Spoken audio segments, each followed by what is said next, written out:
नारायण। श्री गुरुभ्यो नमः। स्वागत है आप सभी का आज के इस व्याख्यान में।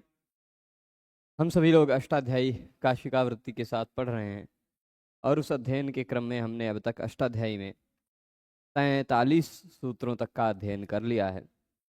आज 44वां सूत्र जो है न वेति विभाषा, इस सूत्र को समझेंगे। इसी के साथ साथ इज्ञण संप्रसारणम सूत्र भी समझेंगे और प्रयास करेंगे कि यदि कुछ और बातें नहीं होंगी ज़्यादा तो हम लोग इज्ञान संप्रसारणम में भी कुछ बातें हैं समझ लेंगे।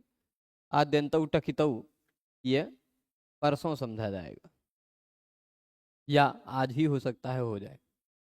तो नवेति विभाषा, इस सूत्र को देखते हैं जो न वा इति, न वा इति विभाषा, जो कार्य न भी हो और हाँ भी हो। वा मतलब विकल्प। जिस कार्य का निषेध भी हो तथा विकल्प भी हो, उस कार्य को व्याकरण शास्त्र में विभाषा कहा जाता है। ठीक है, यही इस सूत्र का अर्थ है, न वेति विभाषा। यानी यहां शुरुआत में ही भगवान पाणिनि बता दे रहे हैं कि हम पूरे व्याकरण में कभी भी विभाषा शब्द कहेंगे, क्या कहेंगे? विभाषा। तो उस विभाषा का मतलब जिस कार्य को हम विभाषा करने को कह रहे हैं वह कार्य नहीं भी होगा और वह कार्य होगा भी, नहीं भी होगा, होगा भी। ठीक है, उस कार्य का निषेध भी होगा, उस कार्य का विकल्प भी होगा। यही विभाषा का तात्पर्य है। ठीक है, नेति प्रतिषेधो वेति विकल्पः। न जो है इसको कहा जाता है प्रतिषेध यानी निषेध, और व मतलब विकल्प। इन दोनों को, प्रतिषेध और विकल्प, इन दोनों को विभाषा कहा जाता है। ठीक है, यानी जिस कार्य का प्रतिषेध भी हो तथा विकल्प भी हो उसको विभाषा कहा जाता है। आपने इससे पहले अष्टाध्यायी में पढ़ते हुए यदि ध्यान हो तो एक दो जगह आपने विभाषा शब्द पढ़ रखा है। कहां पढ़ रखा है? ध्यान है?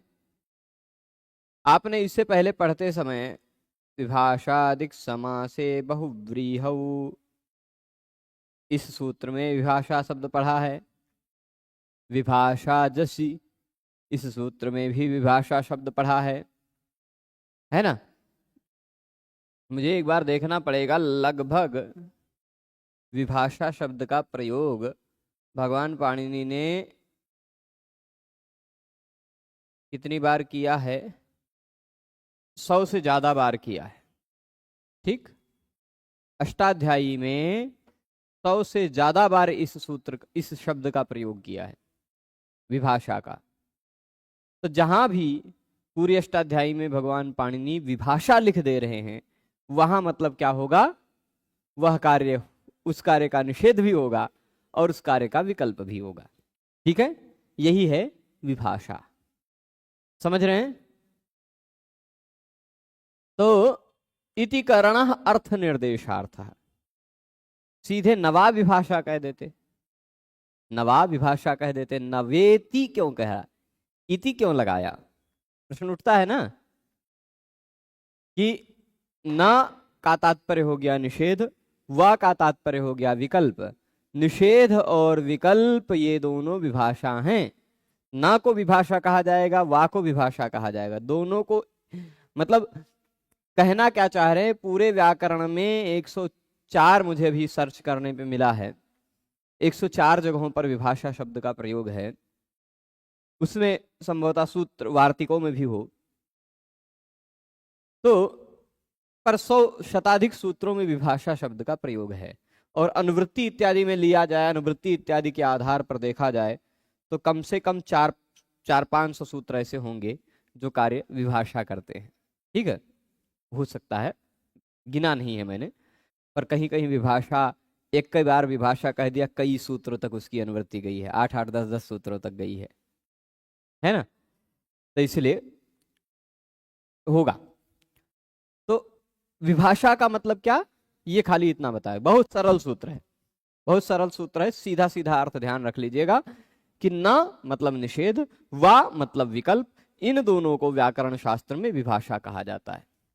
तो पूरे व्याकरण में शताधिक सूत्रों में जहां कहीं भी, 100 से अधिक सूत्रों में जहां कहीं भी पूरे पाणिनि भगवान ने विभाषा कहा है, चाहे चादिलोपे विभाषा, अचि विभाषा, शेषे विभाषा, कखादावशांत उपदेशेणेर विभाषा, और फिर उसके बाद आपने सूत्र पढ़ा होगा, विभाषा जसी, विभाषा छंदसी, विभाषा विप्रलापे, विभाषा अकर्मकाद, विभाषा क्रीं, विभाषा क्रीं, विभाषा गुणे स्त्रियाम, विभाषा वृक्ष मृग तृणधान्य पशु व्यंजन पशु शकुन्यश्व बड़व पूर्वापर अधरोत्तराणाम, विभाषा समीपे इत्यादि।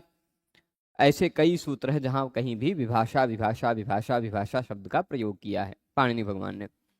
तो विभाषा का मतलब क्या होगा, विभाषा का मतलब होगा कि जिस कार्य को विभाषा के रूप में कह दिया गया है वह कार्य होगा भी नहीं भी होगा, उस कार्य का विकल्प भी होगा, उस कार्य का निषेध भी होगा। ठीक जैसे विभाषादिक समासे बहुव्रीहौ, आप पहले पढ़ चुके हैं तो समझना आसान होगा। दिशावाची शब्दों का बहुव्रीहि समास हो तो उस समास में आने वाले सर्व इत्यादि को सर्वनाम कहा जाता है विभाषा रूप में। यानी विभाषा का मतलब क्या, सर्वनाम संज्ञा का निषेध भी होगा, सर्वनाम संज्ञा का विकल्प भी होगा। तो जब सर्वनाम संज्ञा का निषेध होगा तो उत्तर पूर्वा है ना, जो है वह उत्तर पूर्वाधिक या दक्षिण पूर्वा जो शब्द बना था, उस उत्तर पूर्वा दक्षिण पूर्वा में जब सर्वनाम का निषेध होगा तो उत्तर पूर्वा यही दक्षिण पूर्वा यही इत्यादि बनाया था हमने। और जब सर्वनाम संज्ञा का विकल्प होगा तो सर्वनाम न स्याट ढ्रस्वश्च से स्याट होकर के उत्तर पूर्वस्यै दक्षिण पूर्वस्यै, उत्तर पूर्वस्याह दक्षिण पूर्वस्याह, उत्तर पूर्वस्याम दक्षिण पूर्वस्याम इत्यादि ही शब्द रूप बनाए ही थे, है ना। यानी जहां कहीं भी पूरे व्याकरण में विभाषा कहा गया है वहां वह कार्य होगा भी नहीं भी होगा। ठीक है, और उदाहरण बताते हैं। आपने विभाषा का एक और सूत्र पढ़ रखा है, वो सूत्र कौन सा है, विभाषा जसी, है ना, विभाषा जसी। वहां से कई सूत्रों में विभाषा विभाषा विभाषा की अनुवृत्ति आई थी। प्रथम चरमतयाल पार्थ कतिपयनेमाश्च पूर्व परावर दक्षिणोत्तरापराधराणि व्यवस्थायाम संज्ञायाम समज्ञाति धनाख्यायाम अंतरम बहिर्योगोपसंव्यानयोः, इन सभी सूत्रों में विभाषा शब्द की अनुवृत्ति आ रही थी। यानी इन सभी सूत्रों से जो कार्य हो रहा था वह कार्य कैसा हो रहा था, विभाषा हो रहा था। विभाषा का मतलब न और विकल्प, निषेध और विकल्प। तो हमने उन 4-5 सूत्रों में जो पढ़ा था वह सर्वनाम संज्ञा का निषेध भी हो रहा था, सर्वनाम संज्ञा का विकल्प भी हो रहा था। तो पूर्वे जब सर्वनाम संज्ञा होगा तो पूर्वे, सर्वनाम संज्ञा का निषेध होगा तो पूर्वाह, परे पराह, अवरे अवराह, दक्षिणे दक्षिणाह, उत्तरे उत्तराह, अधरे अधराह इत्यादि से बनेगा। समझ रहे हैं ना। तो वही बात यहां बता रहे हैं, विभाषा प्रदेशेषु प्रतिषेध विकल्पो उपतिष्ठेते, ये बात समझ लीजिएगा खाली। अच्छा, यहाँ इति करणो अर्थ निर्देशार्थ, ये बात भी समझना है। ठीक है, पहले नेति प्रतिषेधो वेति विकल्पः, न जो है यह निषेध है, वह जो है यह विकल्प है। ठीक है, नेति प्रतिषेधो वेति विकल्पः, न जो है वह प्रतिषेध है, वह जो है वह विकल्प है। ठीक है, तो निषेध और विकल्प को व्याकरण शास्त्र में विभाषा कहा जाता है। ठीक है, यहां इति करणः अर्थ निर्देशार्थ, ये बात जो बता रहे हैं इसको समझिएगा कि नवा खाली विभाषा कहते, नवा इति क्यों कहा, यहाँ यह इसलिए कह रहे हैं कि जहां कहीं भी विभाषा शब्द आए वहां अर्थ के रूप में निषेध अर्थ भी आए, विकल्प अर्थ भी आए, या अर्थ निर्देश करने के लिए इति कहा गया। खाली नवा विभाषा कहा गया होता तो न को विभाषा कहा जाता, वा को विभाषा कहा जाता, निषेध है ना, अर्थ के रूप में वह नहीं आता बात।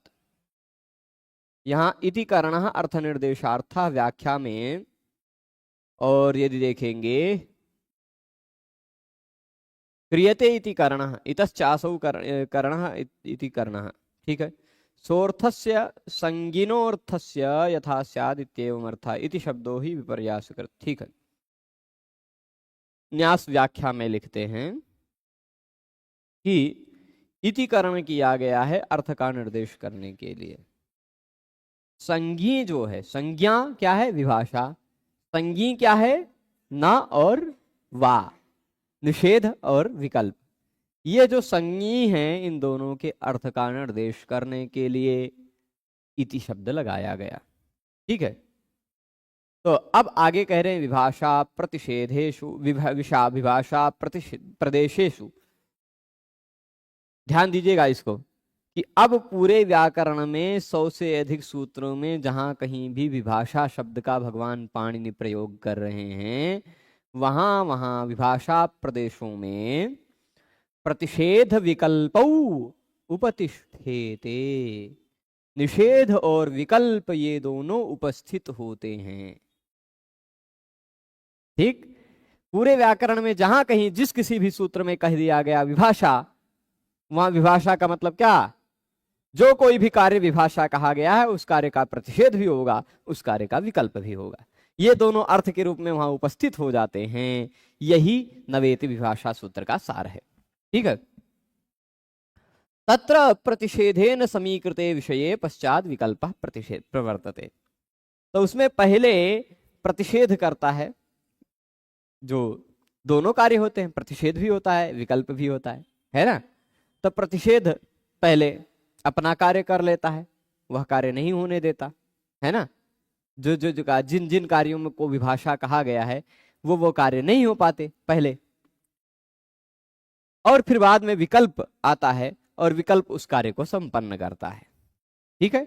यानी दोनों तरह के स्वरूप, दोनों तरह के शब्द रूप मिलते हैं।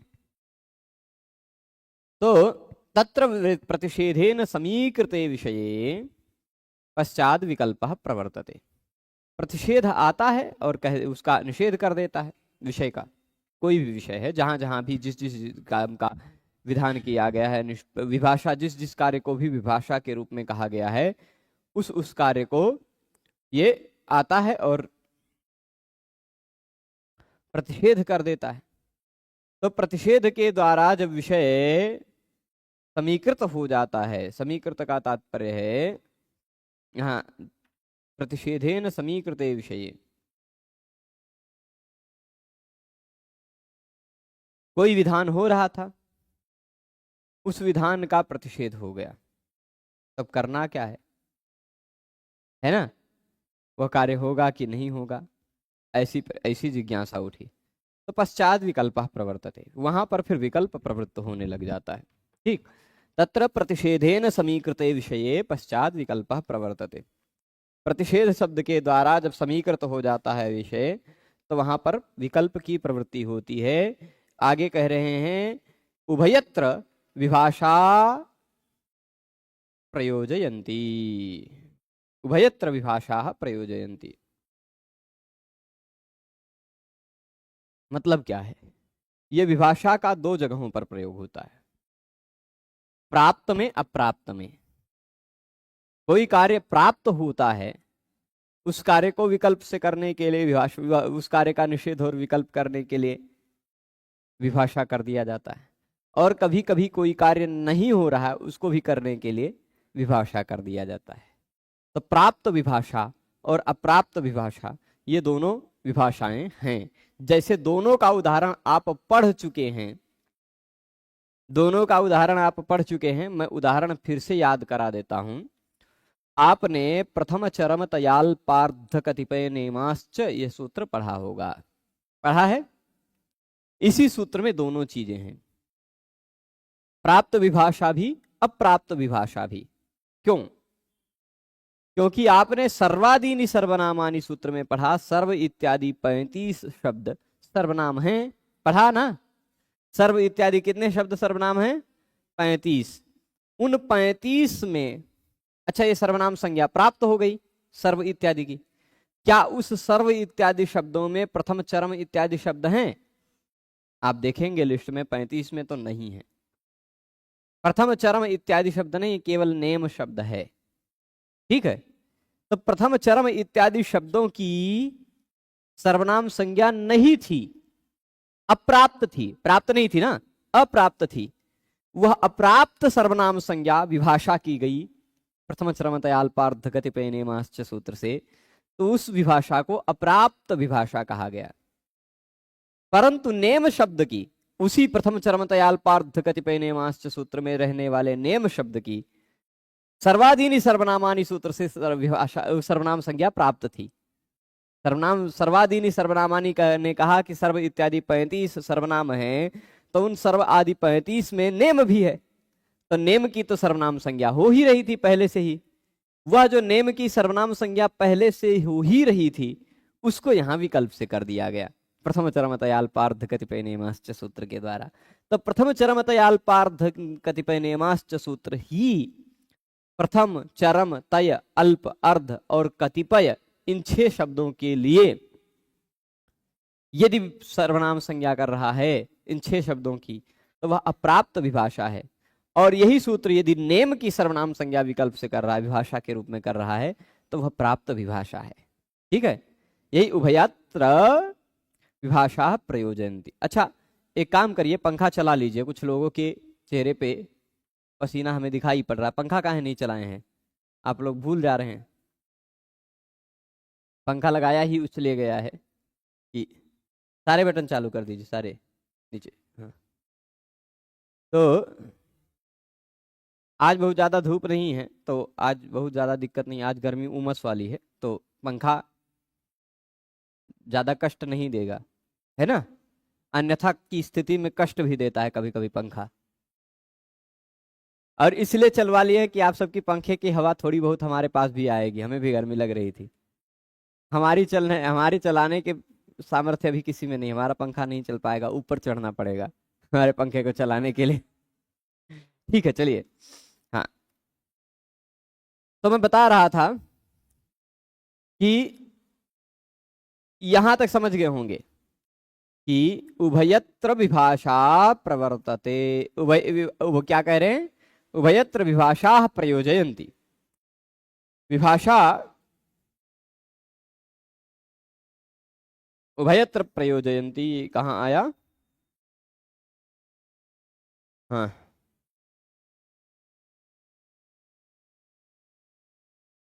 विभाषा के प्रयोग स्थलों में प्रतिषेध और विकल्प दोनों उपस्थित होते हैं। दोनों स्थितियों में हम लोग विभाषा का प्रयोग करते हैं।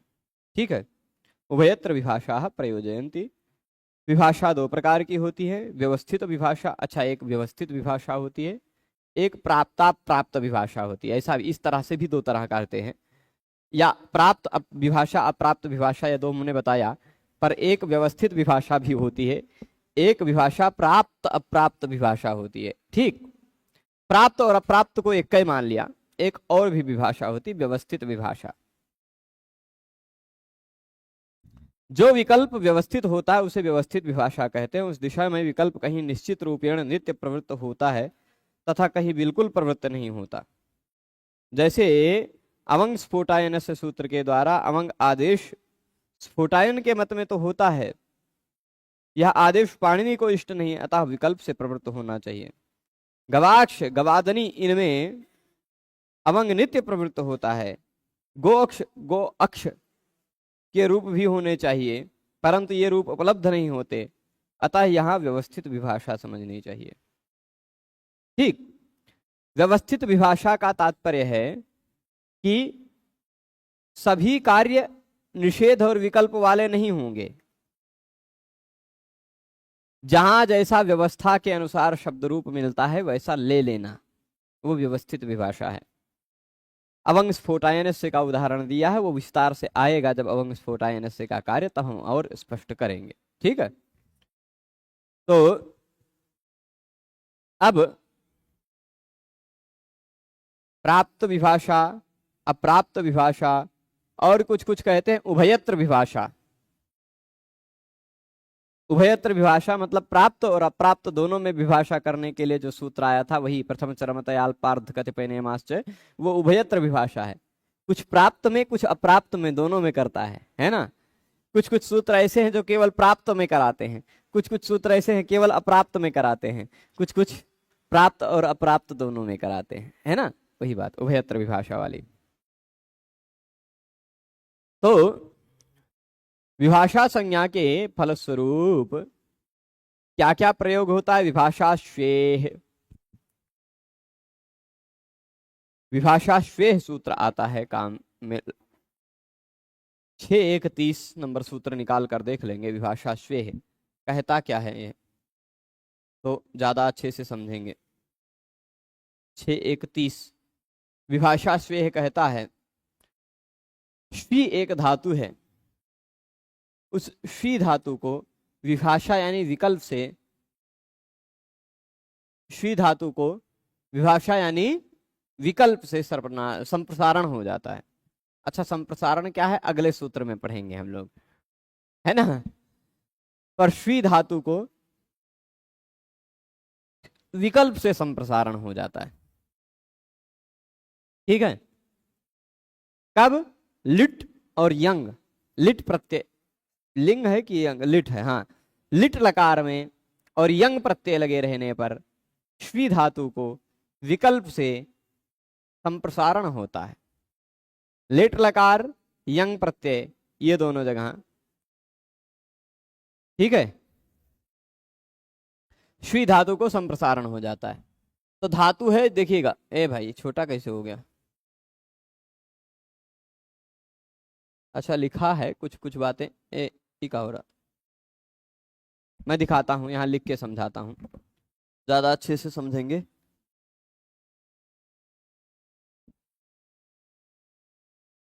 देखिएगा, यहां कह रहे हैं नेति प्रतिषेधो वेति, हाँ यहाँ आगे देखिएगा, श्वी धातु है, कौन सा?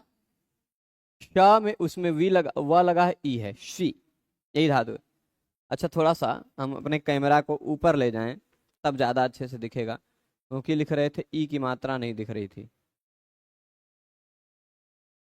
हाँ, अब देखिएगा, धातु है श्वी, ठीक, इस श्वी धातु को, इसके बाद लिट लकार या यंग हो तो श्वी धातु को संप्रसारण हो जाता है। ठीक, विभाषा यानी होता भी है, नहीं भी होता है। तो श्वी में संप्रसारण होगा, श्वी, श्वी, अणल का अ,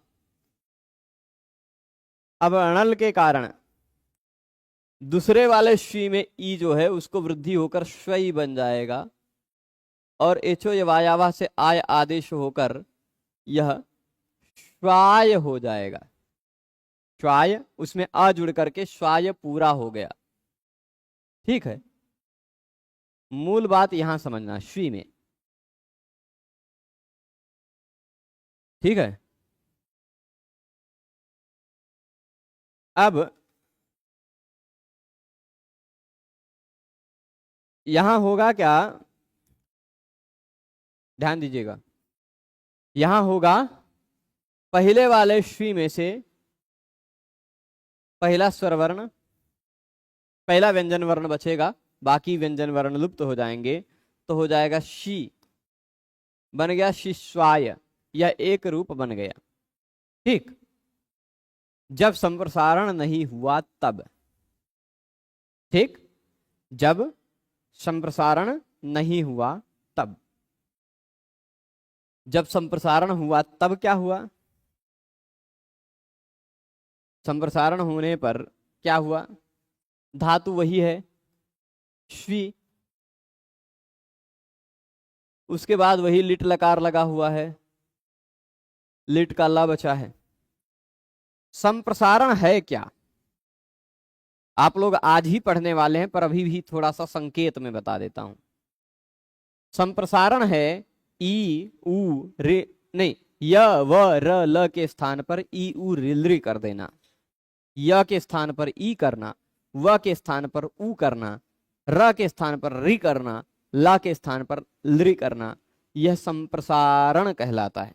ठीक है, समझ रहे हैं संप्रसारण? ई उ रि लरी, य व र ल के स्थान पर ई उ रिलरी कर देना संप्रसारण कहलाता है। ठीक है, तो एक मिनट, एक प्रश्न पूछ सकता हूं क्या प्रभु जी? बिल्कुल पूछिए। नारायण नारायण। हाँ, श्वी धातु जो है, अच्छा जो है, कुछ लोगों के जो प्रश्न आते हैं ना, विषय से बाहर के प्रश्न रहते हैं, वो हमारे यहाँ एक व्यक्ति बैठे हुए हैं उनको एक्सेस दिया गया है, हमें देखने से पहले ही वो मिटा दिया करते हैं, नष्ट कर देते हैं कि गुरु जी की दृष्टि में न जाए ये प्रश्न। तो वो कभी कभी देखते हैं तो मिटा हुआ है मैसेज, चलेगा, कोई दिक्कत नहीं, जो हमारी दृष्टि में आ जाता है तो उत्तर मिल जाता, नहीं तो नहीं। हाँ, यहां देखिएगा, जब संप्रसारण होगा तो क्या होगा? पहले व ई, ये तीन वर्ण है, ठीक है ना, श्वी, इसमें किया जाएगा क्या? संप्रसारणम।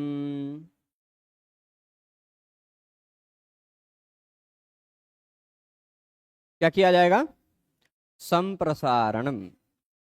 विभाषा श्वेय कहेगा कि श्वी को संप्रसारण होता है विकल्प से, लिट लकार में। तो जब विकल्प से हमने संप्रसारण किया, विभाषा किया यानी निषेध तो कर लिया, तो हमने शिष्वाय बना लिया, निषेध कर लिया संप्रसारण का, तो शिष्वाय बन गया। पर जब निषेध नहीं हुआ तो इस श्वी में जो व है, उस व के जगह पे हो गया उ, व के जगह पे क्या हो गया? उ। और जहां कहीं भी संप्रसारण होता है वहां संप्रसारण और उसके बाद वाले स्वर में से केवल संप्रसारण बचता है, उसके बाद वाला स्वर उसी संप्रसारण में ही मिल जाता है। तो ई उसी उ में मिलकर उ ही बन गया, सु हो गया। ठीक, श में उ मिला दिया हमने तो श पर छोटा उ की मात्रा चढ़ गई, शु। ठीक, शु अ ऐसा हो गया। इस शु को क्योंकि लिट लकार में डबल हो जाता है तो शु शु अ, यह प्रत्यय ण की संज्ञा वाला है, इसलिए इस बाद वाले शु को वृद्धि हो जाएगी, शु शौ अ, और बाद वाले औ को फिर एचो यवायावाह से आव कर दिया जाएगा, शुशाव बन जाएगा। ठीक है, तो यह जो शुशाव बना, यहां आपने यदि ध्यान से देखा होगा तो दोनों काम हुआ, निषेध भी हुआ, विकल्प भी हुआ, न वा, न वा। ठीक, स्पष्ट है? तो शुशाव शिष्वाय, जब संप्रसारण नहीं हुआ, निषेध हो गया संप्रसारण का, तो शिष्वाय, और जब संप्रसारण हो गया तो शुशाव, ये दोनों रूप बना। इसी तरह शुशुवतु शिशुवेतु, संप्रसारण तो शुशुवतु, संप्रसारण नहीं हुआ तो शिशुवेतु, दोनों बात है ना विभाषा। अब विभाषा के प्रदेश कौन से हैं? लिख तो दिया इन्होंने विभाषा श्वे इत्येवम् आदया, लेकिन विभाषादिक समासे बहुब्रीहौ इत्यादि अभी आप पहले पढ़ चुके हैं, है ना। विभाषादिक समासे बहुब्रीहौ, विभाषा जसी, विभाषा कर्मकात, है ना, इत्यादि इत्यादि इत्यादि, लगभग 100 के आसपास सूत्र हैं जहां विभाषा शब्द का प्रयोग है। तो स्पष्ट है विभाषा संज्ञा। पूरे व्याकरण में कभी भी कहीं भी विभाषा कहा जाए तो उसका मतलब उस कार्य का निषेध भी होगा, उस कार्य का विकल्प भी होगा। ठीक है, स्पष्ट है। अब इस विभाषा संज्ञा में कुछ और बातें हैं, यदि देख लेते हैं, अगर बुद्धि में आता है, यहाँ कुछ लिखा हुआ है वो कुछ और बातें किसी व्याख्या में, तो वो, हाँ,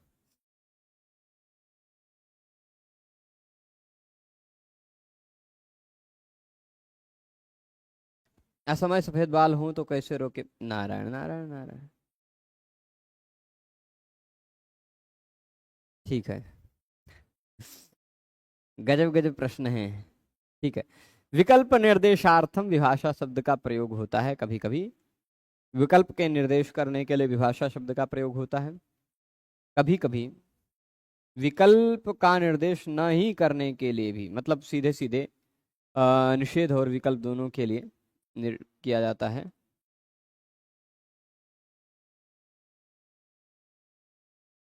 एक ही सूत्र में वैकल्पिक निषेध और वैकल्पिक विधान, इन दोनों के लिए विभाषा शब्द का प्रयोग होता है। उभय विभाषा, व्यवस्थायाम विभाषा, व्यवस्थित विभाषा, बहुत अर्थ में प्रयुक्त है विभाषा शब्द।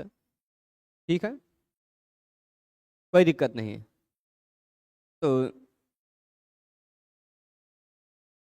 विभाषा शब्द के लिए जो भी कार्य विभाषा के रूप में कहा गया है व्याकरण शास्त्र में, उसके पर्यायवाची शब्दों के रूप में वा भी है, अन्यतरस्याम भी है। व्याकरण शास्त्र में वा अन्यतरस्याम ये दोनों भी हैं, उसी तरह की बात को कहते हैं। या किसी ऋषि का भी नाम ले लिया जाता है व्याकरण के सूत्र में। भगवान पाणिनि यदि किसी ऋषि का नाम ले लेते हैं अपने सूत्र में, तो वह ये बताना चाहते हैं कि यह कार्य मेरे मत में नहीं है पर उनके मत में है, यानी वह कार्य भी निषेध भी है विकल्प भी है। ठीक है,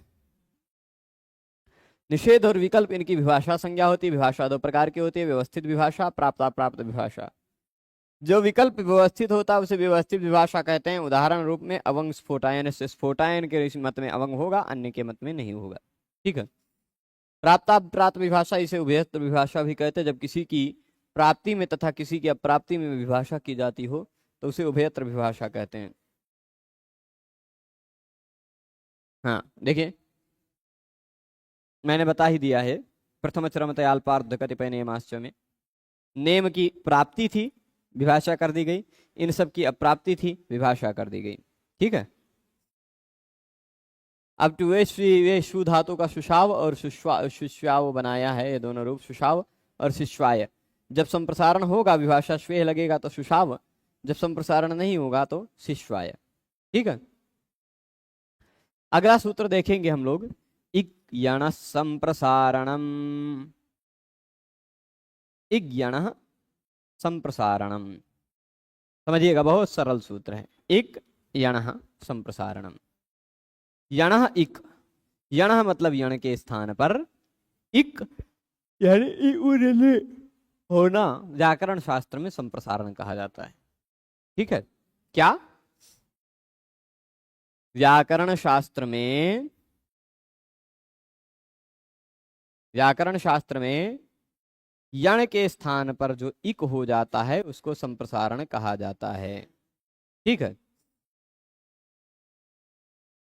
ये कहीं भी कई ऐसे सूत्र हैं जहां पर संप्रसारण शब्द का प्रयोग किया है। ठीक है, कई ऐसे सूत्र हैं भगवान पाणिनि ने जहां पर संप्रसारण शब्द का प्रयोग किया। मैंने अभी खोजा तो मुझे 11 मिले हैं, हो सकता है और भी हों।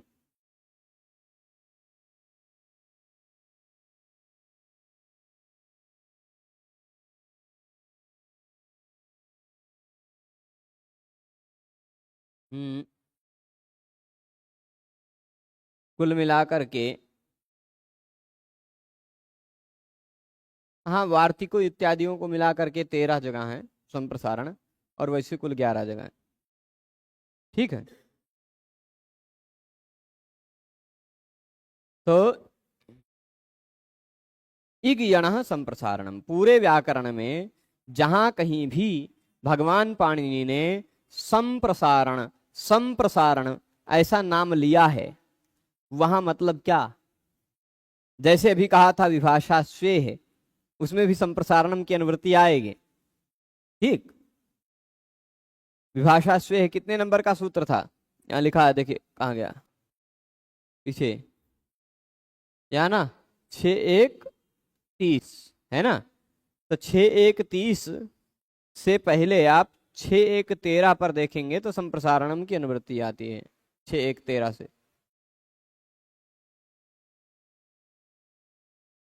आ रही होगी, है ना। शंगः संप्रसारणम। आ रही है ना? तो ऐसे ही संप्रसारण का मतलब होता है जहां कहीं भी जिस इग यो यणः स्थाने भूतः भावी वा तस्य संप्रसारण इत्येषा संज्ञा भवति। कह रहे हैं यह है कि इक जो है, इक मतलब क्या है पहले ये समझिए। इक क्या है, किसे कहते हैं इक? किसको किसको नहीं पता है इक क्या है, बताइएगा। पता है ना सबको? हाँ, इक मतलब ई उ रि रि, ई चार है ना इक। ये चारों यदि यणः हो रहे हों, यणः यानी यण के स्थान पर आ रहे हों, तो यण के यवरल के स्थान पर आ रहा इक यानी ई उरिलि संप्रसारण कहा जाता है।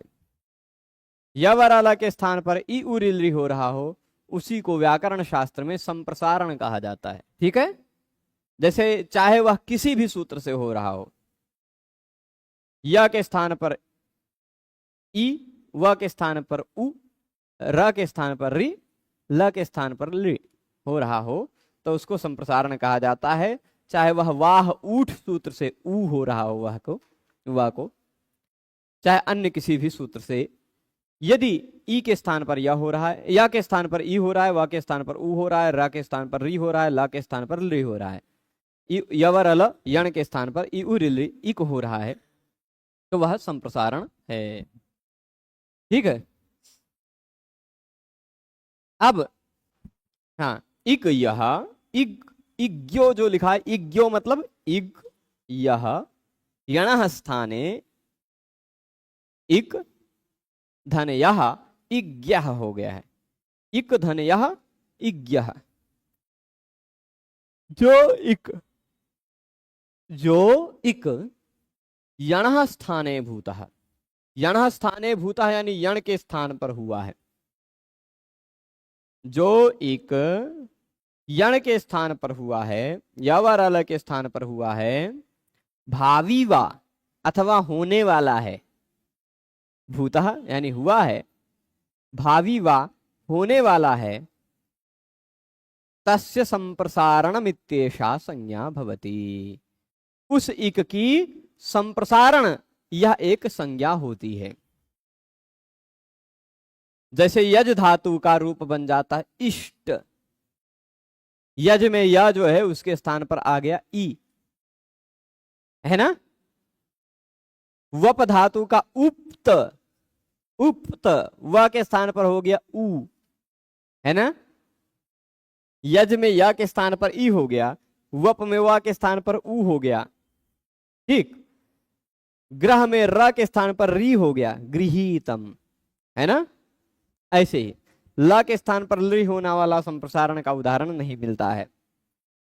केचिद उभयथा सूत्रमिदं व्याचक्षते वाक्यार्थ संज्ञी वर्णश्चेति इग्यणः इति यो वाक्यार्थः स्थान्यादेश संबद्ध लक्षणः स संप्रसारण संज्ञो भवति। कुछ लोग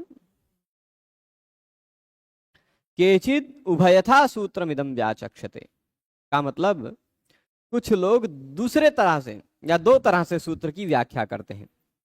ठीक? कुछ लोग दो तरह से इस सूत्र की व्याख्या करते हैं। उभयथा मतलब दो तरह से। जैसे क्या व्याख्या करते हैं? कहते हैं वाक्यार्थः संज्ञी वर्णश्च इति। वाक्यार्थ जो है वो भी संज्ञी है, वर्ण भी संज्ञी है, और संज्ञा क्या है? संप्रसारण। यण के स्थान पर जो इक है उसे संप्रसारण क्यों संज्ञा दिए हैं? पूर्व के आचार्यों के अनुरोध से। नवा वक्तव्यम भुक्तार्थत्वात् अस्य, ये कहाँ है, किस व्याख्या में है प्रभु? किस व्याख्या में है आप बताएं तो मैं उसको खोज करके बता सकूंगा। तो हाँ, यण के स्थान पर जो इक हो रहा है वह क्या है? संप्रसारण है।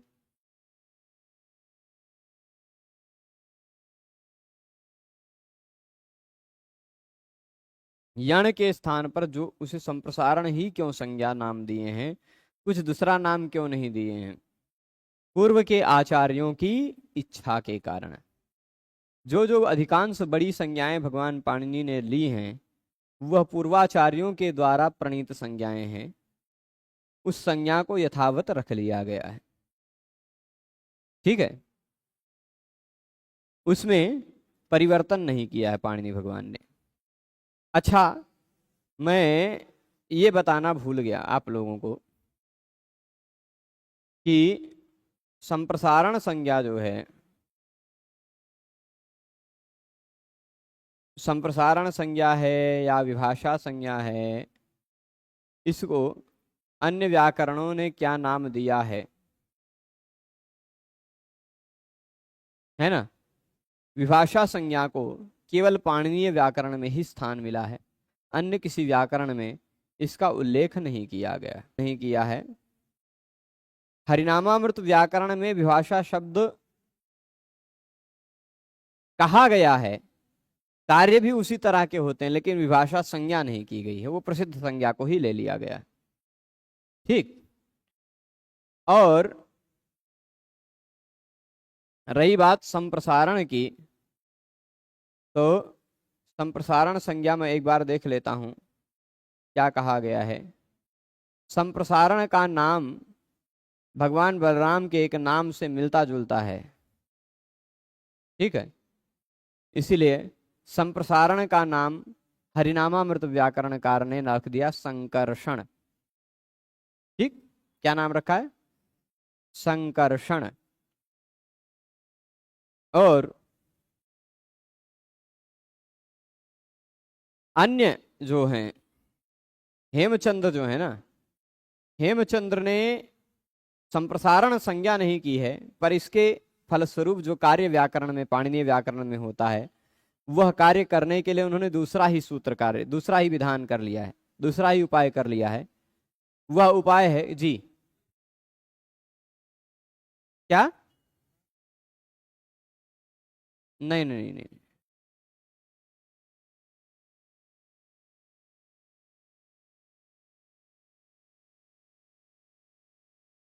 नहीं है, नहीं है। ठीक है, भ्रम हुआ है आपको। तो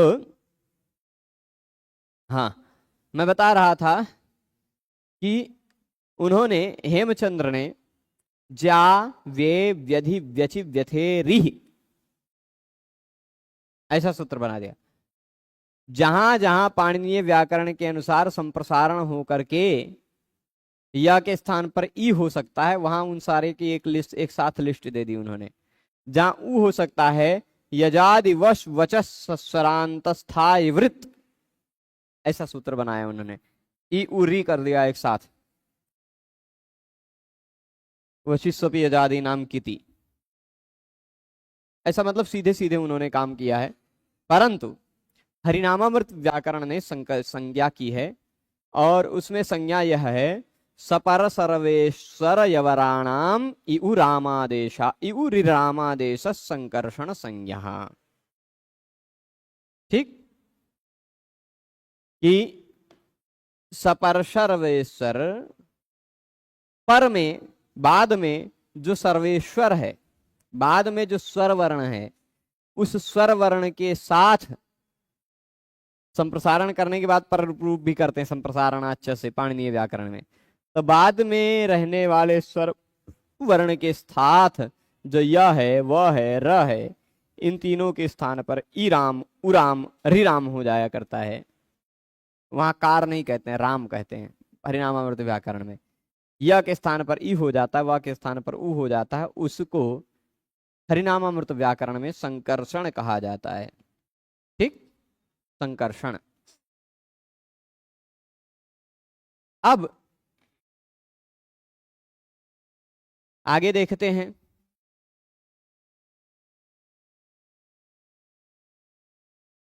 क्या है संकर्षण। तो केचिद उभयता ये यहां भी देख लीजिए कि ये यज के या को इष्टम हुआ, वप के वा को उपतम हुआ, ग्रह के ग्रह को गृहीतम हुआ, है ना, रा को री हो गया। ये सब इन्हीं सब कार्यों को संप्रसारण कहा जाता है। ये कई सूत्र हैं संप्रसारण करने के लिए। मैंने बताया कि 13 सूत्रों में तो 13 जगहों पर पाणिनीय व्याकरण में सीधे सीधे संप्रसारण शब्द कहा ही गया है। वार्तिक 2 वार्तिक हैं, 11 सूत्र हैं, साफ साफ संप्रसारण कहा गया है। पर कुछ ऐसे जगह हैं जहां अनुवृत्ति आती है संप्रसारण की, है ना। तो कई ऐसे सूत्र हैं, 20 से अधिक हैं, जिन सूत्रों के द्वारा या व र के स्थान पर ई उ रि हो जाता है। ठीक, तो उन सूत्रों से जो हो रहा है कार्य, उस कार्य को संप्रसारण कहा जाता है। कुछ लोगों ने उभयथा सूत्रमिदं व्याचक्षते, कुछ दो तरह से इस सूत्र की व्याख्या की है। एक व्याख्या की है कि वाक्यार्थ भी संज्ञी है। वाक्यार्थ संज्ञी है मतलब यण के स्थान पर हो रहा इक, यण के स्थान पर हो रहा इक, ये वाक्य है ना। ये पूरे वाक्य के अर्थ को संज्ञी मान लिया और इस कार्य को, यह जो वाक्य हो का अर्थ है, इस वाक्य के अर्थ को कह दिया संप्रसारण। यण के स्थान पर जो इक हो रहा है ना, वह इक ही संप्रसारण हो रहा है, वह कार्य ही, पूरा कार्य ही संप्रसारण कहा जाता, ऐसा कुछ लोग कहते हैं। या फिर मान लीजिए यण के स्थान पर हो रहा ई उ रि, ये 4 वर्ण ही संप्रसारण है। जब हम वर्ण को संप्रसारण मानेंगे तो जो या के स्थान पर ई हो रहा है वह संप्रसारण है, ई संप्रसारण है, उ संप्रसारण है। ऐसा ई संप्रसारण है जो या के स्थान पर हो रहा हो, ऐसा उ संप्रसारण है जो व के स्थान पर हो रहा हो, ऐसा रि संप्रसारण है जो र के स्थान पर हो रहा हो, ऐसा लृ संप्रसारण है जो ल के स्थान पर हो रहा हो। एक वर्ण के आधार पर जब देखा गया तो, और जब वाक्यार्थ के आधार पर देखा जाए तो या व र के स्थान पर जो ई उ रि का कार्य हो रहा है, इस पूरे कार्य को संप्रसारण कहा जाता है। पूरे वाक्य को ले लिया संज्ञा के रूप में। ठीक, हाँ, ये विषय है, थोड़ा सा विस्तृत है जतिन जी, इस पर हम किसी एक व्याख्यान में चर्चा करेंगे। तो इक यणः इति यो वाक्यार्थः, इक यणः इति यो वाक्यार्थः, इक यणः इस वाक्य का जो अर्थ है, यानी यण के स्थान पर जो हो रहा है इक, यह जो वाक्य का अर्थ है स्थानीय आदेश संबद्ध लक्षणः। स्थानीय आदेश संबद्ध लक्षणः का मतलब यहां समझ लीजिएगा, स्थानीय क्या होता है जानते हैं? स्थानीय जिसके स्थान पर कार्य हो रहा हो वह स्थानीय है, और जो कार्य हो रहा हो वह आदेश है। जिसके स्थान पर कार्य हो रहा हो वह स्थानीय है, और जो कार्य हो रहा हो वह आदेश है ना। तो स्थानीय और आदेश, इन दोनों के साथ स्थानीय और आदेश में जो संबंध है, सब कुछ मिला करके जो पूरा वाक्यार्थ बना, उस वाक्यार्थ को संप्रसारण कहा जाता है। ठीक, एक वाक्य ये पूरे वाक्यार्थ को संप्रसारण कह दिया जाता है। ठीक, स्थानीय आदेश या वाला जो है उसके स्थान पर ई उ रि जो हो रहा है, इस पूरे प्रोसेस को संप्रसारण कह दिया गया। ठीक, और दूसरे तरह से क्या कहेंगे, यण के स्थान पर हो रहा है जो इक, व इक वर्ण ई उ रि, ये चारों वर्ण संप्रसारण हो जाएंगे। ठीक है, तत्र विधौ वाक्यार्थ उपतिष्ठते, विधि में तो वाक्यार्थ ही उपस्थित होता है, विधि में वाक्यार्थ ही उपस्थित होता है। जैसे क्षण संप्रसारणम, वसो संप्रसारणम, संप्रसारणाच। ठीक, ये बता रहे हैं कि विधान में वाक्यार्थ उपस्थित होता है और अनुवाद में वर्ण उपस्थित होता है। विधान में वाक्यार्थ उपस्थित होता है, अनुवाद में वर्ण उपस्थित होता है। जब हम विधान करते हैं तो विधान मतलब यवरल के स्थान पर ई उ रि करना है, पर जब हम उसको दिखाते हैं तो दिखता खाली ई उ रि है, वर्ण। तो वही विधान में वाक्यार्थ उपस्थित होता है, अनुवाद में वर्ण उपस्थित होता है। इसको और विस्तार से समझने में समय लगेगा, देखते हैं पहले और कितनी बातें हैं इसमें। संप्रसारणाच इति संख्यातानुदेशादिह न भवति अदुहितरामिति संप्रसारण प्रदेशाः वसो संप्रसारणमिति। ठीक है, देखते हैं समझने का प्रयास करते हैं कि यहां है जो बात, ये दो तरह से अर्थ समझ गए कि कुछ लोग केवल वर्ण को संप्रसारण मानते हैं और कुछ लोग पूरी प्रक्रिया को, वाक्यार्थ को भी संप्रसारण मानते हैं। ठीक है, क्रिया तो मतलब कुछ ही लोग ऐसे हैं जो दोनों तरह का मानते हैं। तो विधान जब हो रहा है तो वाक्यार्थ उपस्थित रहता है, वाक्यार्थ रूपी संप्रसारण उपस्थित हो रहा है। मतलब जैसे कह दिया गया क्या, शंगः संप्रसारणम, शंग को संप्रसारण करो। कहते हैं क्या दिया गया, कहा गया शंग को संप्रसारण करो। ठीक है, तो संप्रसारण करो मतलब शंग को ई करो कि ऊ करो कि री करो कि लृ करो, नहीं। जब हम विधान कर रहे हैं तो उस विधान में पूरा वाक्यार्थ उपस्थित होगा। क्या, इग यणः, यंग में जो यण है उसको इक करो, ये हुआ संप्रसारण। ठीक है, जहां भी पूरे व्याकरण में संप्रसारण कहा जाएगा वह संप्रसारण किसको संप्रसारण कहा जाएगा, संप्रसारण है कौन। संप्रसारण यदि हम कहें कि य व र ल है तो कौन से य व र ल है, ये भी प्रश्न उठेगा। और संप्रसारण यदि हम कहें कि य व र ल है तो ऐसे जगहों पर कि भाई शंग को संप्रसारण करो तो शंग को य व र ल करो, संदेह रह जाएगा, है ना। शंग में किसके स्थान पर करना है, कौन सा करना है ना, ऐसा सब कुछ बहुत सारी बातें रहेंगी।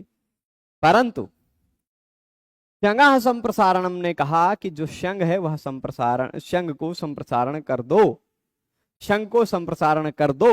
तो यहां संप्रसारण का मतलब क्या, ई उरिल्री नहीं, केवल वर्ण नहीं, पूरी प्रक्रिया। इगयणः मतलब शंग में जो यण है उस यण के स्थान पर इक कर दो, यह अर्थ हुआ संप्रसारण का। यहां पूरा वाक्य आया। संप्रसारण के अर्थ के रूप में कभी कभी केवल पूरा वाक्य आता है, नहीं, संप्रसारण के अर्थ के रूप में कभी कभी पूरा वाक्य आता है और संप्रसारण के अर्थ के रूप में कभी कभी केवल वर्ण आता है। ठीक है, जब सूत्र में कहा कि शंगः संप्रसारणम, तो शंगः संप्रसारणम में संप्रसारण का अर्थ क्या होगा, शंग के स्थान पर संप्रसारण करो। तो संप्रसारण करो मतलब क्या, शंग में जो यण है उसको इक करो। संप्रसारण का मतलब यण के स्थान पर इक करो। इतना आया कि नहीं, है ना, जब विधान कर रहे हैं तब। इसी तरह वसोह संप्रसारणम, इस सूत्र में भी कहा गया वसु को संप्रसारण करो। हाँ, क्या कहा गया, वसु को संप्रसारण करो, वसु जो है उसको संप्रसारण करना है। पर इसको जब हम संप्रसारण करो का अर्थ समझने जाएंगे तो संप्रसारण का मतलब क्या होगा, वसु में जो यण है उसको इक करो। संप्रसारण का मतलब यण के स्थान पर इक करो। ये पूरी प्रक्रिया ही नहीं, पूरा वाक्य आया ना, पूरे वाक्य को संप्रसारण कहा गया। यण के स्थान वसु में जो यण है यानी वह है उसको इक करो, शंग में जो यण है यानी यह है उसको यह इक करो। ठीक, ये पूरा वाक्य जो आया ये संप्रसारण कहा गया।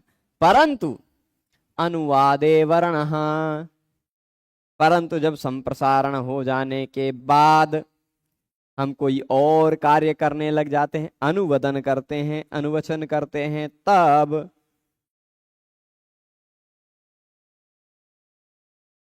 फिर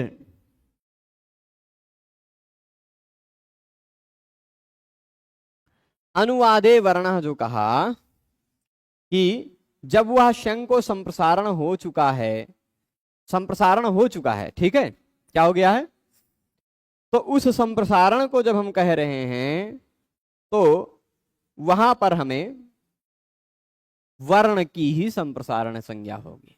जैसे कहा गया संप्रसारणाच, इस सूत्र का मतलब क्या है, संप्रसारण के बाद कोई भी स्वर वर्ण हो तो उस स्वर वर्ण को संप्रसारण में ही मिला दो, पूर्व रूप हो जाता है। संप्रसारणाच सूत्र पूर्व रूप करता है। ठीक है, संप्रसारणाच सूत्र क्या करता है, पूर्व रूप करता है। तो अब क्या कह दिया, जैसे देख लीजिए, मैं उदाहरण दिया था शी दिया था ना, तो शी में क्या क्या है यहां लिखता हूं, श व ई, है ना, श व ई यही है। स्वे संप्रसारणम ने कहा कि स्वी को संप्रसारण करो, तो स्वी को संप्रसारण करो का मतलब क्या, यहाँ पूरा वाक्य आएगा संप्रसारण का मतलब, स्वी में जो इक है उसके स्थान पर जो यण है उसके स्थान पर इक कर दो, यानी व के स्थान पर उ कर दो, उच्चारण स्थान की समानता के कारण होगा ऐसा बात। ठीक, अब ये है, ये क्या है, यण के स्थान पर आया हुआ इक है। अब संप्रसारणाच्च सूत्र ने कहा कि संप्रसारण के बाद यदि कोई स्वर वर्ण आता हो तो इन दोनों वर्णों में से पूर्व वाला वर्ण बचता है। ठीक, संप्रसारणाच्च सूत्र यह अनुवाद कर रहा है, संप्रसारण का अनुवाद कर रहा है, मतलब संप्रसारण कार्य हो जाने के बाद क्या कार्य होना है वह बता रहा है। ठीक, समझ रहे हैं, संप्रसारण कार्य हो जाने के बाद क्या होना है वह बता रहा है। ठीक, यहां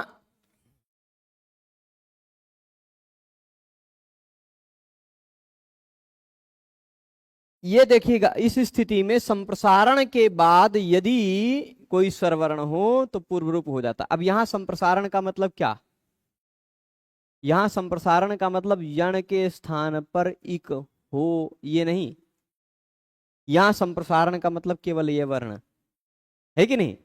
तो कभी कभी संप्रसारण का मतलब पूरा पूरा वाक्य हो जाता है और कभी कभी संप्रसारण का मतलब ये वर्ण हो जाया करते हैं।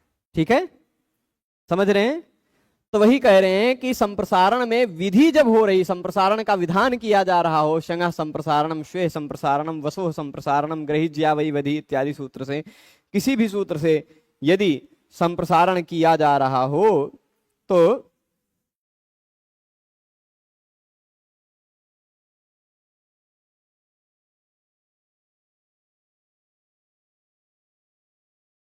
हाँ, विधौ वाक्यार्थ उपतिष्ठते, विधि में वाक्यार्थ उपस्थित होता है, मतलब इससे संप्रसारण करो, संप्रसारण करो, संप्रसारण करो, संप्रसारण करो, जहां कहीं भी कहा जा रहा हो वहां संप्रसारण का मतलब क्या, संप्रसारण का मतलब दोनों होता है, मैं यहां लिख कर बताता हूं। ठीक, यहां लिख कर बताता हूं, देखिए, संप्रसारण का एक अर्थ क्या हुआ, वाक्यार्थ। ठीक, मतलब इसको ऐसे कह दिया जाए, संप्रसारण का मतलब हो गया यण के स्थान पर इक। ठीक, संप्रसारण का मतलब क्या हुआ, यहां ऐसा मैं नहीं लिखता हूं, दोनों चीजें लिख देता हूं, यहां ऐसे लिखता हूं संप्रसारण। ठीक, संप्रसारण का एक अर्थ ये हो गया क्या, यण के स्थान पर इक। यण को हम और अच्छे से लिखते हैं जिससे और अच्छे से समझें आप, यहां ऐसे लिखते हैं यण मतलब य व र ल के स्थान पर ई उ रे ले। ठीक, या कोष्ठक में यहां लिख देते इक, उल्टा सीधा हो गया कोष्ठक में। ठीक है, यण के स्थान पर इक, ये संप्रसारण है। तो जो वसु जहां कहीं भी विधान किया जा रहा है वसु को संप्रसारण करो, तो मतलब क्या, वसु में जो यण है या व रल है उसके स्थान पर इक यानी ई उ रिलरी करो, ये मतलब होगा जहां कहीं भी विधान किया जा रहा है।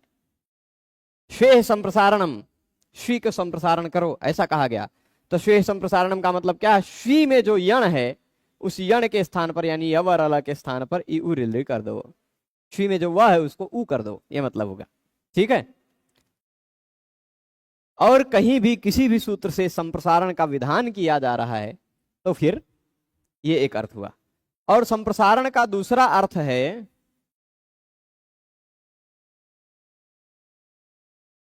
संप्रसारण का दूसरा अर्थ केवल ये है, ई उ रे ले, ये भी है।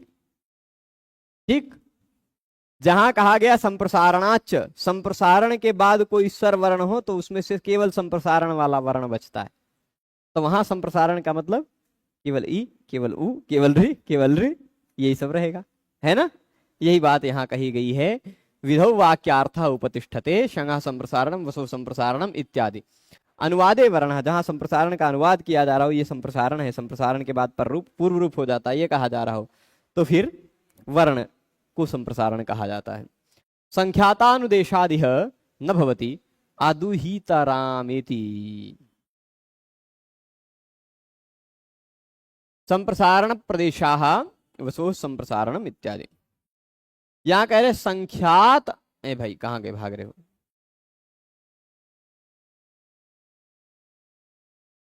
संख्यातानुदेशादिह न भवति, ये बात समझना है ना। संख्यात गिना गया है ना यहां,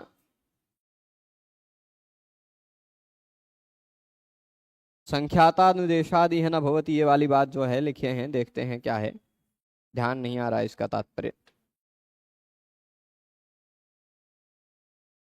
यथासंख्य नियम की प्रवृत्ति नहीं होती।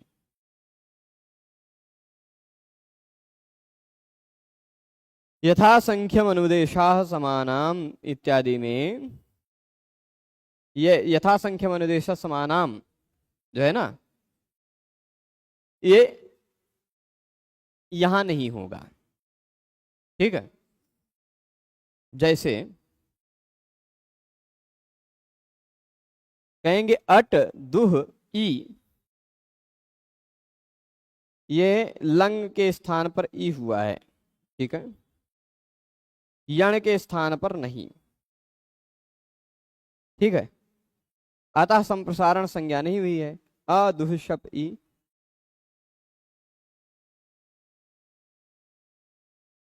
शप यक का निषेध हुआ, अदुही, ठीक है, चलेगा। अदुहितराम में संप्रसारण संज्ञा नहीं हुई है, ये खाली बताना चाह रहे हैं। ठीक है, संप्रसारण संज्ञा नहीं हुई है अद्वैताराम में। ये इन व्याख्याकार ने, ईश्वर चंद्र जी ने खाली इतना ही दिखाया कि यहाँ संप्रसारण संज्ञा नहीं होती है, बनाया है अद्वैताराम को।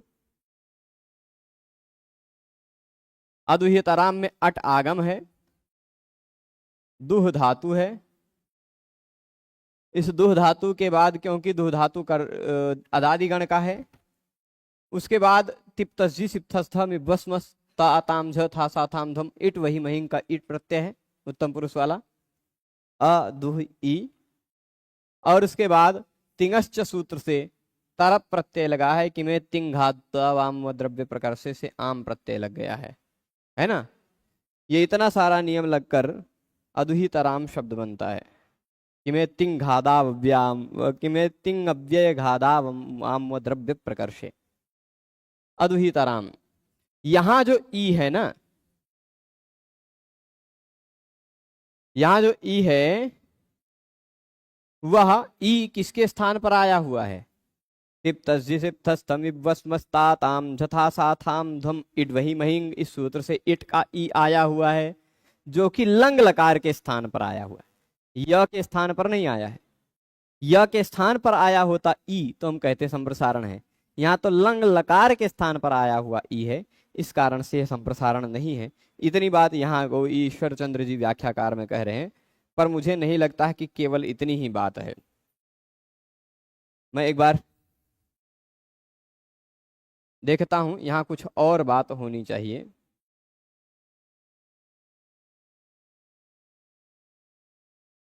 संख्यातानुदेशादिह न भवति,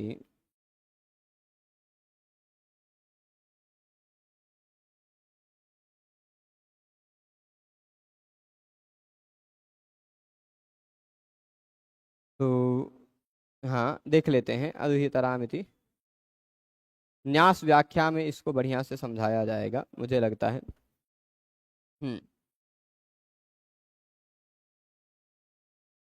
यहाँ अदुहितरा यण के स्थानिकत्वात् इकः संप्रसारण संज्ञया भाष्यम तस्यांच सत्याम हल इति दीर्घत्वं प्रसज्येत इति च उद्यमपाकर्तुं संख्यातानुदेशादित्यादिः स्थानिनो यणश्चत्वारः इकोप्यादेशश्चत्वारः एव तेन संख्यातानुदेशेन भवितव्यं यथा संख्यामनुदेशः समानं ततश्च यकारस्य स्थाने य इवर्णः तस्यैव संप्रसारण संज्ञा भवति न चेह यकारस्य स्थाने इवर्णः किं तर्हि लकारस्य स्थाने तत्कुतस्तस्याः प्रसंगः ध्वप्रपूरणे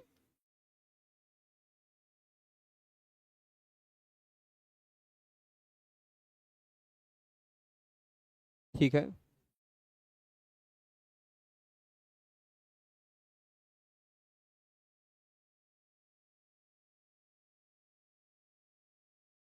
बात यह है कि इग यण संप्रसारणम से क्या संख्यातानुदेशात यह न भवति, ये बात जो है ना, यहाँ व्याख्याकार ने बहुत ज्यादा अच्छे से नहीं, ईश्वर चंद्र जी ने नहीं समझाया है। न्यास व्याख्या देखने पर बात एक स्पष्ट हुई है, वह बात मैं बता देता हूं।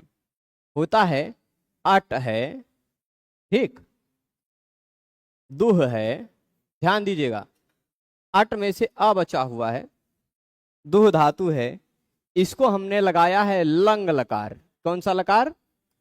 लंग। ध्यान दीजिएगा, लंग में से बचेगा क्या? ल।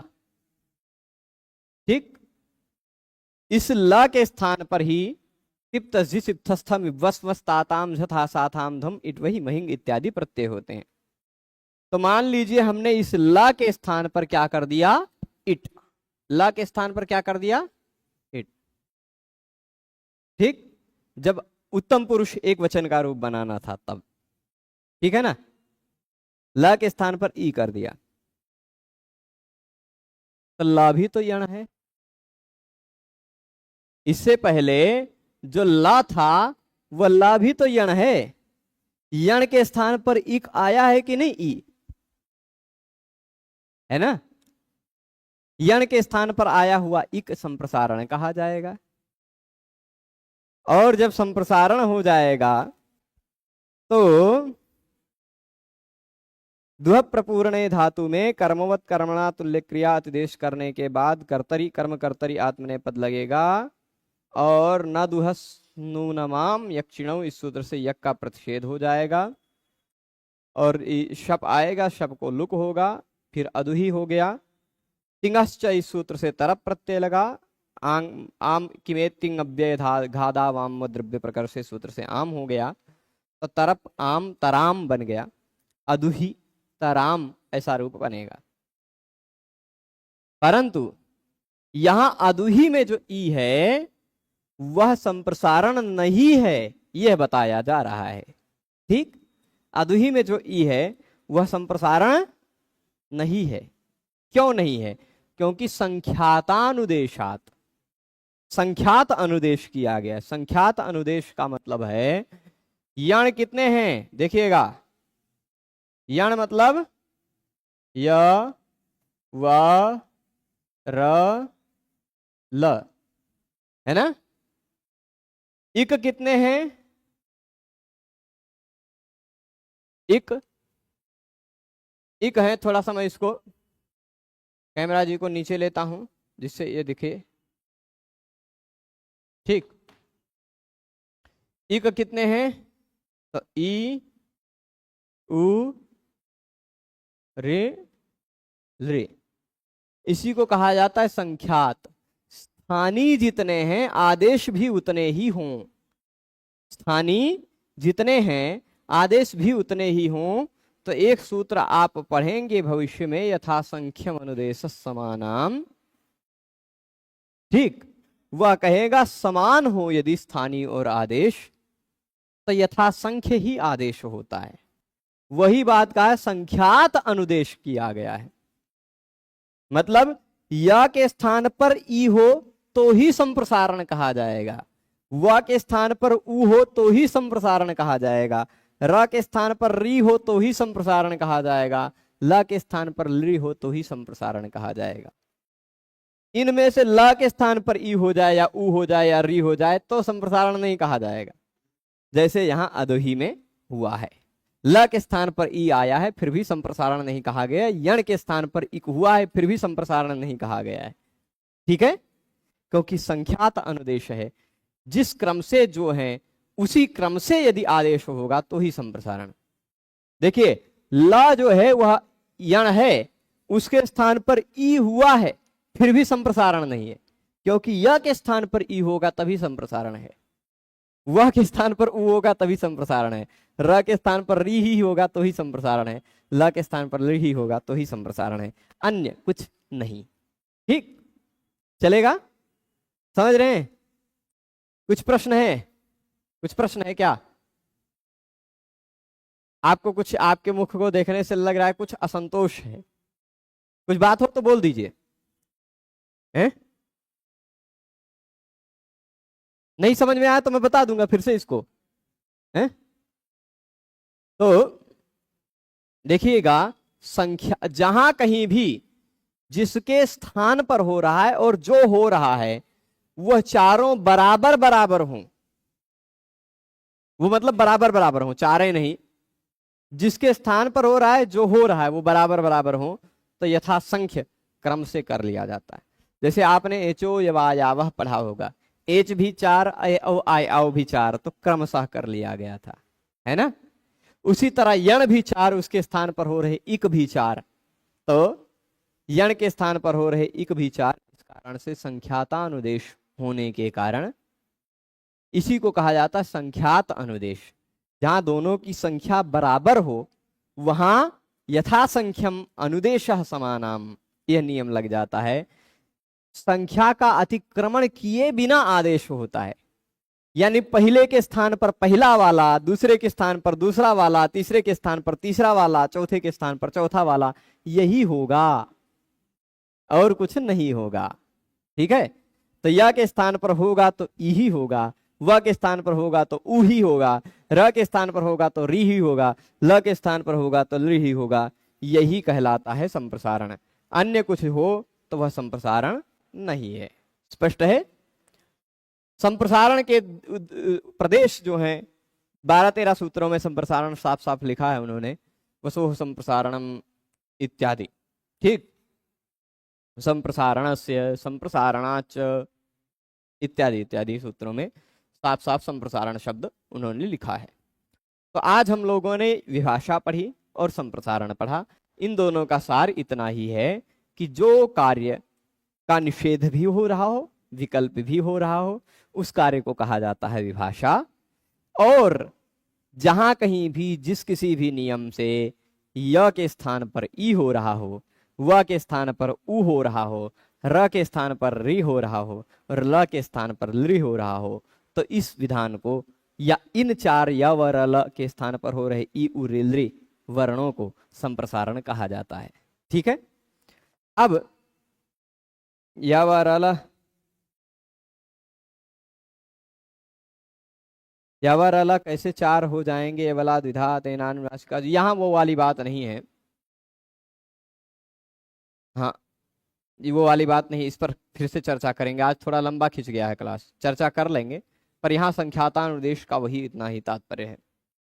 अब एक प्रश्न आप कर रहे हैं, शुद्धाम गुण्याम में गुण से यत करने पर गुण यत टाप तो हो जाएगा, किंतु गुण्याम में द्वितीया, परंतु किस सूत्र से यत करें?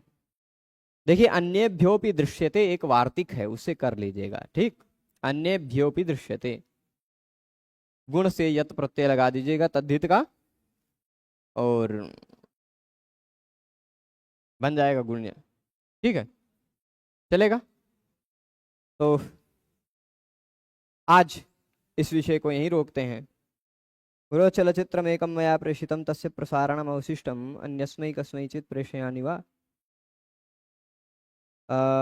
कुत्र प्रेषितमस्ति? कदाचित् अच्छा, तस्यां संख्यायां प्रेषितमस्ति मया एतावता नैव विलोकितं सम्पर्कः पूर्वं विधेयः आसीत् भवता पश्यामि, दृष्ट्वा अहं प्रसारयिष्यामि। धन्यवादाः भवते। तो आज विषय को यहीं संपन्न करते हैं। हम लोग पुनः परसों मिलेंगे व्याकरण पढ़ने के। कल, क्योंकि इस समय प्रतिपदा रहेगी, तो कल हम लोग शिशुपाल वध महाकाव्य पढ़ेंगे। ठीक है, सभी लोगों को बहुत बहुत धन्यवाद।